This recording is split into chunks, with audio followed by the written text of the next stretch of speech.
Good afternoon. My name is Allison Kenzie, and I am the chair of the Historic Conservation Board. I would like to take a minute to remind everyone about the rules of this proceeding.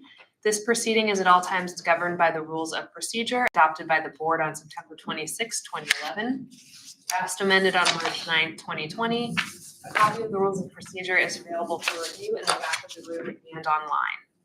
All those planning to testify today, which does not include those solely making arguments, such as attorneys, should please stand now and take an oath administered by the board's attorney. Yeah, so again, everyone who's going to provide any testimony here today that's not an attorney, just raise your right hand. You should answer out loud. Do you swear or affirm that the testimony you shall provide will be the truth, the whole truth, and nothing but the truth? Yes. Thank you. This is a quasi-judicial hearing. As such, the board reserves the right to deliberate in private. The Ohio Rules of Evidence do not apply to this hearing. However, professional rules of conduct do apply, and candor to the tribunal is required. The board members are citizen volunteers and are not paid for their service. They are treated as public officials under Ohio law. Any attempt to influence them, including but not limited to bribery, intimidation, retaliation, may include contacting their employer in an attempt to exert influence, is punishable as a crime. All should be aware that this meeting is being recorded. Therefore, before you begin your comments, please state your name and address for the record. With that said, let's proceed with the first item. Mr. Owen? Thank you, Madam Chair. Item 1 is an application for a certificate of appropriateness for 341 Milton Street, which is located in the Prospect Hill Historic District. You can see the property here near the corner of Milton and Broadway. This application was received after a neighbor complaint questioning whether the work on the building that had happened was conforming to the guidelines. When staff looked into this, it was discovered that the work had already been completed on the property without prior approvals. So the applicant is retroactively applying for approval for the work that was done. So you can see the former condition of the building in the picture at the bottom of the screen and the current condition here. So the main alterations to the building consist of new hardy fiber cement siding, cladding on the entire building. The fiber cement does have a slight wood grain texture, which is typically not recommended by the board. And then additionally, the front door was removed and replaced with a window opening. And the other remaining windows on the building, as well as this conversion on the front facade, the windows on these two facades were replaced with vinyl windows. It did previously have vinyl in the windows existing, but they were removed and replaced with new vinyl. And then finally, the trim and the cornice were painted in a color that is similar to the siding. So on staff's review of this project, staff does have concerns that the work as done does not meet the conservation guidelines. If this is something that would have come to staff prior to being installed, staff would have tried to work with the applicant to make some changes to this that better comply with the guidelines.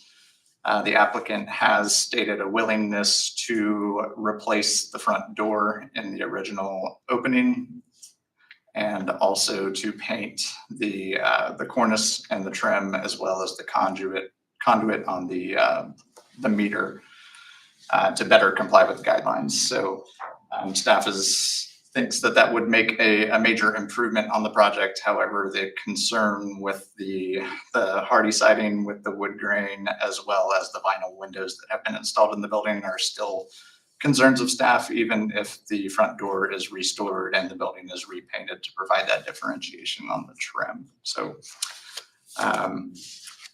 the Prospect Hill guidelines, like most of our historic districts, they don't regulate paint colors, but there is a statement in the guidelines that says that trim on the building should be painted in a contrasting color so that it is more visible. So the applicant has stated that repainting this trim and cornice is something that they would be willing to do along with that door replacement. So staff would encourage that. The only other thing on both the siding and the vinyl window that I would say is the original building had a mix of different siding types. It's a little bit difficult to see, but on the first floor, the siding has a wider reveal, whereas the upper story has that narrower reveal that is more along the lines of the historic configuration. So the siding has been altered in some point over the past. And, you know, when viewed from a distance, the wood grain on the siding is not something that is highly visible. It's a fairly shallow wood grain. So it is not, you know, necessarily a bad product. It is just not something that we typically would recommend on this. And then on the windows themselves, obviously vinyl is a material that we never really recommend approval on, just because it's not able to meet the dimensions of a historic window, and it does not have the same appearance. So with the replacement of the windows on the front and the side elevation, that is something that staff's not able to recommend approval for. Staff had discussed potentially at a minimum replacing the 3 front windows with a more appropriate window. The applicant has stated that their budget would essentially only allow the replacement of the front door and the repainting of the trim work. So with that being said, as even with the replacement of the front door and the repainting, staff feels that the project does not substantially meet the Prospect Hill guidelines. So staff does recommend denial of the certificate of appropriateness for 341 Milton Street. Thank you. We do have, I believe, at least one applicant signed up, if not more. If you are part of the applicant owner team, please come forward.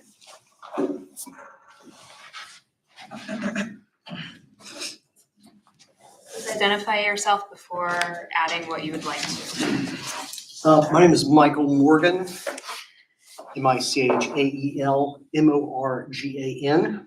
I am the attorney for the applicant. And, you know, to kind of summarize some other aspects of this application that Mr. Owens did not hit, the applicant, AJ, had lived in the neighborhood for quite a while. We can get into that if it's pertinent, but he was unaware that he was living in a historic district for more than 11-year period of time. So when he started doing this work, it was not a intentional disregard to the board or to the law or to the guidelines. He just didn't know they existed or where to find them. And he was trying to do work that was consistent with the feel and historic presence of the neighborhood, which is what drew him to the hardy plank that's on it, and as well as the treatment of the windows. We will start with the fact that we absolutely concede that he made an error in judgment regarding the door and the modification of the door opening. So he is willing to restore that door opening because it's what the guidelines require and it's appropriate.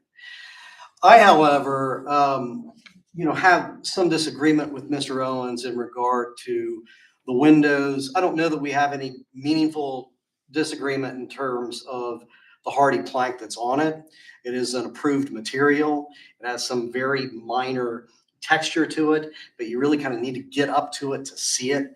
So you know, it's not, it's certainly not from an economic standpoint, something that would justify removing all of this incredibly expensive siding to replace it with the exact same siding with a non-existent grain as opposed to a very mild grain that you can't really see. When it comes to the windows, and I would point out a couple of things that are related in terms of both the siding and the windows. The Prospect Hill guidelines were written in and adopted in 1981, like so many of the guidelines in the city were. And so they're still to some degree locked in a moment in time.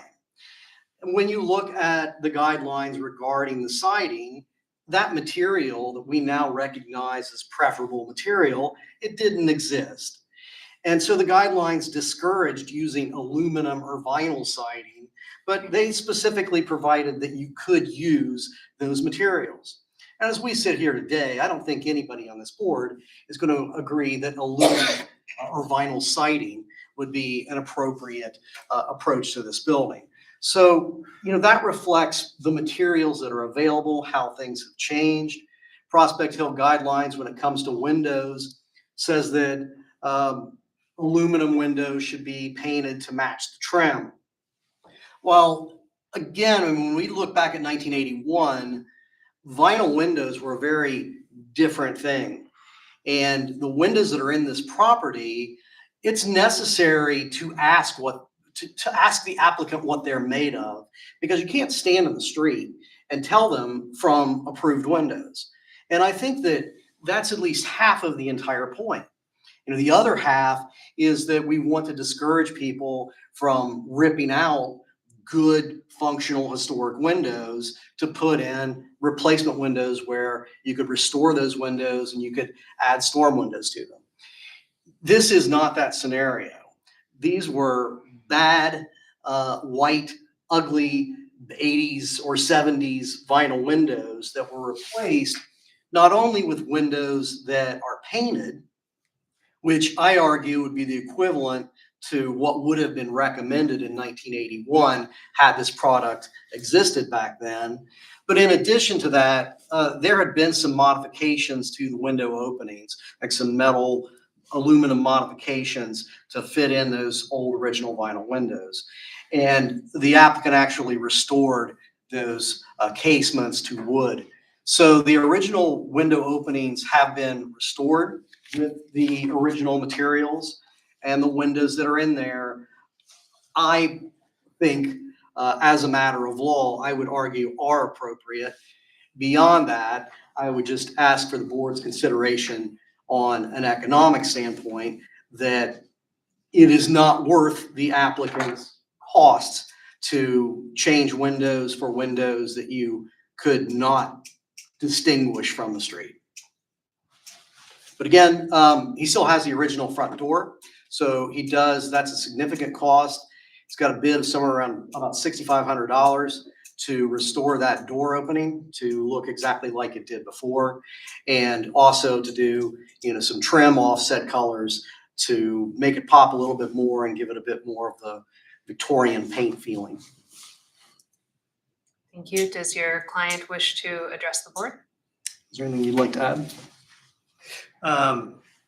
My name is AJ Backshatter. I'm the owner, 341 Milton Street, and I've been living down there for 11 years, and I'm just going to repeat what Mike said. I did not know that these rules and guidelines were in place. Wasn't trying to do anything malicious. First rental property that I owned, and was really just trying to do in my own judgment what was best for the longevity of the property, as well as the tenant comfort, which really was, if you read my note, was the genesis for the repairs. I had some tenants in there that were really getting cold. It was a little drafty in there, and I thought might as well do as much of this as possible. And anyways, just trying to speak to my motives. Yes. And it's in the application. What roughly did you put into doing these facade improvements? About $75,000. Okay. Does the board have any questions for the applicant or staff? How long had you lived in the area before you started this? I moved to Prospect Hill on Milton Street, 323 Milton Street, just right down the block in 2013. You started work on that what year? That work was completed in 2024. So you were there for a long time before you decided to do this. I bought that. You did not know that you were in a historic district. No, sir. Is it fair to assume that no permits were pulled on this project then either? Correct. That would have triggered the review Yeah. process, correct? Correct. That was no permit. No permit. No permit? Did you have a contractor put in the windows or did you put them in? Yeah, a contractor, yes, sir. You had a contractor do it?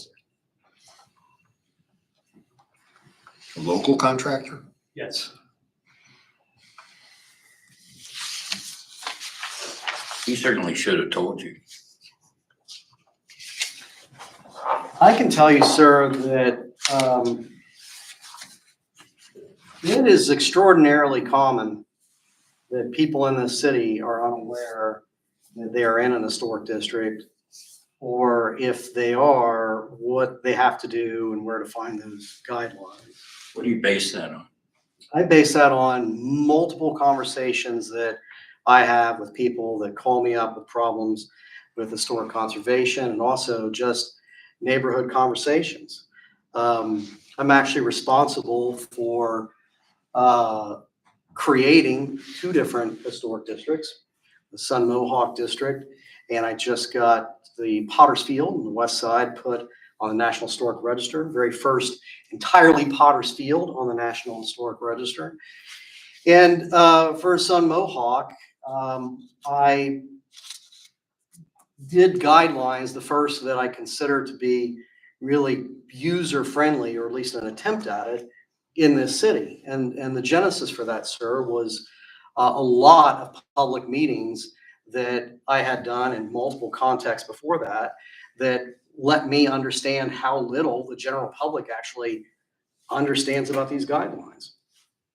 So that's someone who is a huge advocate of them and for historic preservation, but it's just not getting through to the public. So I don't think that it's certainly nothing unique to AJ that he was unaware that he had these specific guidelines out there. Did you talk to neighbors in the process of this and in advance? I talked to neighbors, letting them know about the work that I was planning on doing and then in the process of doing so. Mostly just from the intent of letting people know, hey, the kind of ugly, beat up building's getting some work done on it. And and probably 3 or 4 neighbor conference, probably more than that. No one had mentioned to me that, hey, you might want to get those ran by the historic board. It just didn't come up in conversation. Most people were excited and happy to hear that we were doing some work on the property. And what was your thinking process on not getting permits? I thought that I didn't know that permits were required for the work that I was doing. It was a replacement of siding, a replacement of windows. Yeah. I'm not 100% sure, but I know certainly with the windows, I don't think with what was done on that siding either, that permits would have been required beyond it being in a historic district. So if you don't know that it's in a historic district, then you don't know that you need to get permits. No, we're not buying that. You had it for permit. Yeah. Sorry. I'm just amazed you could live there for 11 years and then go into an investment property and be unaware of what was going on in the neighborhood. I mean, everybody there to build something has to go through the process. I'm not saying it couldn't happen. I would just be astounded that you wouldn't. And then you had a contractor that was working in a historic district. I mean, I'd be tempted to turn it down and say, go sue your contractor, because he should have known, or she should have known. Yeah. We had a young couple come up a few years ago in the same neighborhood, got all new windows, and they brought them out and they were stacking them up, to put them in, and one of the neighbors came over and said, not those windows. They'd already paid for them, and they came in asking for, and my heart went out to them. It was a young couple, young baby, they put all that money out. Nobody wants it, you can't sell those windows. Yeah. My heart went out to them, but you know, when you're doing things on the fly. We do have a few members of the public signed up. ready to hear them, or are there more questions at this point? Looks like Zach Meany. Yeah, that's me, Zach Heaney. Meany, I'm sorry. No, not a problem at all. What would you like to add? Can I Yes, sit here? Is that all right? absolutely. Well, I'd like to add that my name is Zachary Heaney, and I've lived in Prospect Hill for 15 years. I bought my house in 2010, September of 2010. On 321 Bull Street, and it's a cool house. It's definitely historic. You know, it was built in 1875, and I've owned it for 15 years. So it's a great neighborhood. I love living there. I walk my dog on Milton all the time, and I see this house, and I didn't even know AJ was doing it, but I walk by. Oh, it looks great, and I think that it fits in well, and there's plenty of houses on the hill that are much more modern or contemporary than this one. Does that make sense? It does, but there's a difference between infill construction, new construction, and what's expected of historic buildings. Okay.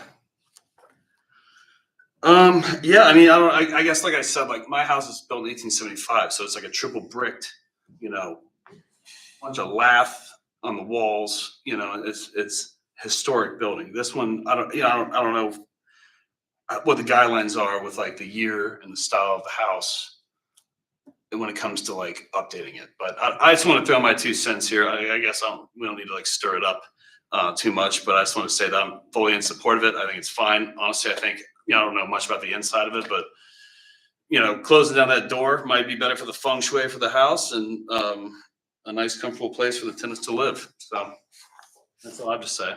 Does anybody have questions for me? I don't think so. All right. Thank you very much. Thanks for the. You've lived there for 15 years, Mr. Haney. Yeah. Would you know where to find the guidelines or what they are? I'd probably walk down to Milton's, the bar, and ask people there maybe if I really had to. But no, I probably wouldn't know. I go on the website, but no offense to anybody here, but I feel like the city's website is kind of hard to navigate. I use the app, the 311 app, when I have issues with the city, but I wouldn't say it's really convenient to use. No. Thank you, sir. Yeah. Thank you. Additional questions or comments from the board?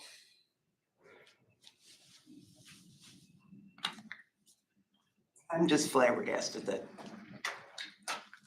living there for so long and not knowing that it was a historic district. I'm having a hard time getting beyond that. The other thing is, you changed the door. That's the flag to get a permit. Anything life safety is gonna permit, so I'm concerned that somebody's building stuff. I know it happens. But people aren't getting permits, and that would have been the flag. So, all the other things are moot points because the process wasn't followed. I certainly hate being put in this position. I know we've been put in this position before, but we have to make a choice. Do we allow things that we would have not approved otherwise because the work is done? Or do we analyze this as if it were a certificate of appropriateness coming to us without work having been done? And I hate being in that position, and I suspect that you do as well. So are there any additional comments? Would someone like to offer a motion? Madam Chair, I'd like to make a motion to deny the certificate of appropriateness. Second. Now, at this point, I'd like to offer the applicant the opportunity for us to either vote up, down on this motion, or would you like a continuance on this, which would allow you additional time to work with the staff, hopefully get to a position where they could recommend approval and come back in front of us. Well, I would like to start by asking what that vote was on and what the application presently is, because to my understanding, we have amended that application to include restoration of the front door and to do the painting that has been requested. So is that what has been voted on? So we haven't voted yet, but personally, my understanding of what is being asked for is leave the siding, leave all the windows. We will restore the door to its original condition, which I appreciate. We will paint the trim of the windows and the cornice. I think that certainly gets you part of the way there. I will leave it to the board to have additional comments on additional conditions that you might like to see. I know the recommendation from staff, Mr. Owen, to look at replacing at least the front windows to be more compatible with the historic district resonates with me. I would allow the board to do additional comments. I don't love the wood grain siding. Personally, again, I would have never allowed this on application if it was coming to us as a blank slate certificate of appropriateness. I may be willing to be comfortable with that. I don't know if that's the position of the rest of the board. Mr. Owen, is there a middle ground there that you would be comfortable with, or? So, I mean, I think I am of the same opinion as the chair, where this is very difficult when something's already done and it's not work that we would recommend if it come to us ahead of time. So that being said, I think the biggest concerns and from a staff opinion would be obviously the door replacement with the window and the vinyl windows on the facade. So I appreciate the applicant's willingness to replace or to restore the front door and to paint the trim to meet the guidelines on those aspects. Again, I think the wood grain siding, while it is not something that I would recommend approval for if it came beforehand, it's the lowest level of concern in my view. It's not a very highly prominent wood grain. And then as far as the vinyl windows, I definitely think that, at a minimum, the front facade should have appropriate windows. So I think if the board is comfortable with the side windows remaining vinyl and the hardy siding remaining as it is and those other changes being made, then I would be comfortable with that as a compromise. We could vote on it with those conditions present if that's something that you're willing to entertain. Front windows. Yes. Yes, if we can reach approval with that, then yes. Although that's not the current motion. Correct. We would have to modify our motion. I would like to rescind my motion. Correct action, rescind or modify. I believe that he can send. Originally making the motion. Would someone like to make a new motion? Madam Chair, I'd like to make a motion that where are we going? Approve. Approve the certificate of appropriateness with the Yeah, go ahead. stipulations laid out by the board and staff. Do we want to repeat those for the record? I think so, yes. Stipulations being the door needs to be restored. Front windows. Front windows need to be replaced with windows that are acceptable to the urban conservator. And the window trim and cornice needs to be repainted in a contrasting color to the siding. Capture it all? Very good, Joe. Yes. Is there a second? Second. I'll call the roll. Mr. Zalesco? Aye. Ms. Smith Dobbins? Aye. Mr. Sunderman? Aye. Chair votes aye. Thank you. Okay. Thank you. Okay, moving on to item number 2. Thank you, Madam Chair. Item number 2 is an application for a certificate of appropriateness and zoning relief for the property at 310 Race Street.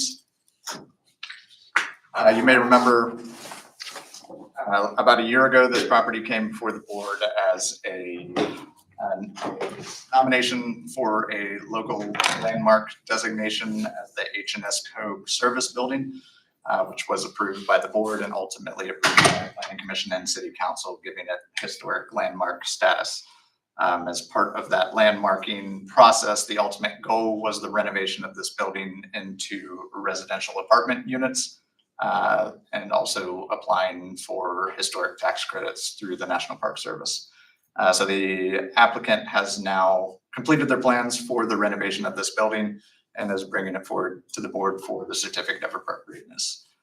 So as part of the COA, the building is proposed to be completely renovated from the former warehouse use into approximately 120 affordable residential units that will be throughout the entire building.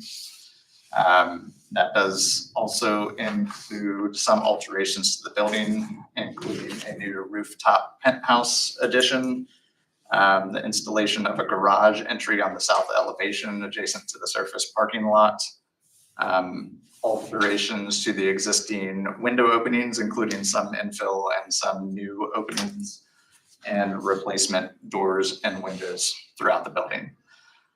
So staff ultimately feels like these alterations are being made in a consistent manner with the historic conservation guidelines for this district.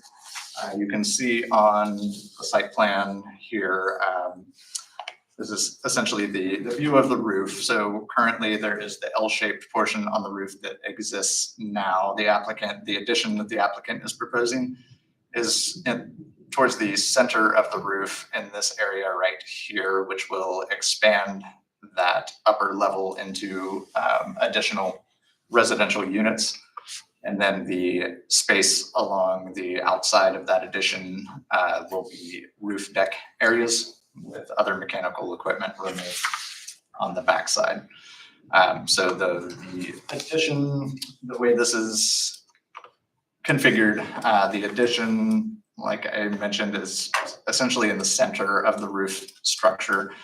So as the upper levels gradually step back from the street, this rooftop penthouse addition is not going to be visible when viewed from Ray Street or 3rd Street looking up at the building, as 3rd Street is a very wide street and 2nd Street continuing that wideness with no real structures to block views. There will be some visibility of this addition, but not until you get to a much further distance away. So staff finds that addition is appropriate. It is contemporary, or it is compatible with the style of the existing building.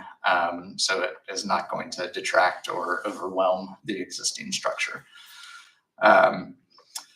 In addition to that rooftop addition, the guardrail will be set on the interior side of the parapet for that roof deck area. And it will raise slightly above the parapet to get that required code height for safety issues. But being as high up on the building as that is, that will also not have any kind of substantial visual impact. So the work that's happening on the roof, staff is very comfortable with that. The other main change for the building is the addition of several new window openings on the building. So as a former warehouse building, obviously this was not intended to bring in a lot of natural light into some of these floors of the building. With the conversion to residential, that natural light is a much more important aspect. So you can see the applicant is proposing quite a few new window openings on the south facade. However, this was always part of the plan for this building, and when the conservation guidelines were written, this was contemplated for that future renovation work. So this does essentially comply with the conservation guidelines. The new window openings will be more simple in nature than the existing openings and will not have the decorative stone surrounds or lintels and sills. And the windows themselves will be more simple in nature than the more industrial or commercial style windows that are original to the building. So staff does find that these additional openings are appropriate. They are keeping the existing rhythm of the building in the regular columns and rows that are found elsewhere in existing openings. There are some alterations on the east elevation as well, with the existing on the left and proposed on the right. There are infilled windows that are proposed to maintain the required fire separations for building code, and some new windows to allow that additional light in those areas while still meeting that code. This section of the building will not be visible from the street in any direction because of the other buildings that are surrounding the structure. So staff finds those openings to be appropriate as well. While we're speaking of the south elevation here, I would mention that there's existing concrete parging on the former ghosting of an adjacent building that has since been demolished. The applicant is proposing to keep that area parged, but does plan to add those window openings in it and add a sort of a texture to that parging to give it a little more visual interest, make it a little more appealing from 3rd Street when that is viewed from the south. These lines that are proposed in the parging are intended to mirror the lines that are in the existing decorative stonework between those banded windows on the upper levels. So staff finds that is appropriate as well. And then the other main change for that south elevation is the inclusion of the entry for the garage, which will be in the basement of this existing building. There's currently a surface parking lot to the south, and the tenants of the building will access this garage through that existing parking lot and into the basement level of the building for those parking spots that are within the building. Due to the nature of the construction of this building and the structural beams and other supports that are needed for this garage, or for the building itself, the new garage opening has to be placed off center to avoid those beams and posts. So the applicant has sort of broadened that entry feature at the garage level to kind of balance out the offset nature of the actual opening with new cast stone surrounds that will mimic the surrounds of the window openings. And a stucco finish on the portion that will not be the vehicular entry. So being on a formerly unfinished parged portion of the building, staff finds that entry to be appropriate. On the primary facade, there will be some alterations at ground level, and this also is related to the zoning relief that is required for the project. This is in a commercial continuity overlay within this section of Ray Street, which does require a minimum of 60% of the ground floor area to be devoted to commercial uses. As a fully residential building, the applicants are not proposing any commercial uses in the building, so they do need a special exception to allow residential uses on the ground floor. So formerly, the building historically had used this elevation for their loading areas for the former department store. So these large loading doors, they're not original to the building, but the openings themselves are original. So with the new residential use of the building, the applicant would like to place new doors in these existing openings. The northernmost door has been partially infilled to create a smaller door within that opening. The applicant is proposing to remove that infill to restore the original size of the opening and place the new garage doors within those existing openings. So the central bay will still be used for loading. So that will be an operable garage door that will allow vehicles to pull in for loading purposes. The door on the southernmost bay is proposed to be more of a storefront system. It will not be an operable door because there are 2 residential units that are proposed on the ground floor within this space. And then the door in the northernmost bay, I believe, is also proposed to be a storefront system that will not be operable. This will be the fitness area, residential amenity space that is included for the residential use. So staff finds those changes to the door openings to be appropriate. And then finally, on the original pedestrian door on the northernmost bay, the applicant is proposing to recess this opening in order to allow for ADA compliance. Currently, the street does slope. There is a small ramp that is not compliant for ADA purposes at this area. So by recessing the door approximately 5 feet from the facade, it will allow for the turn radiuses that are needed for that ADA compliance. So staff does find that to be an appropriate change considering the need for that access point.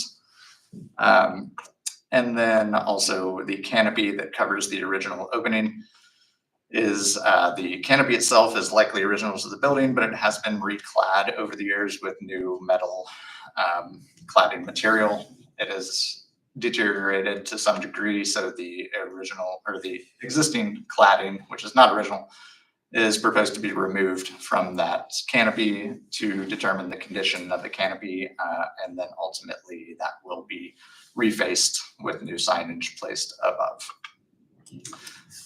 So additionally, the other major change to the building consists of the windows themselves. So all of the original windows in the building are in poor shape. They are deteriorated. They are original steel windows that have rusted and been left to neglect. So majority of these windows are no longer operable.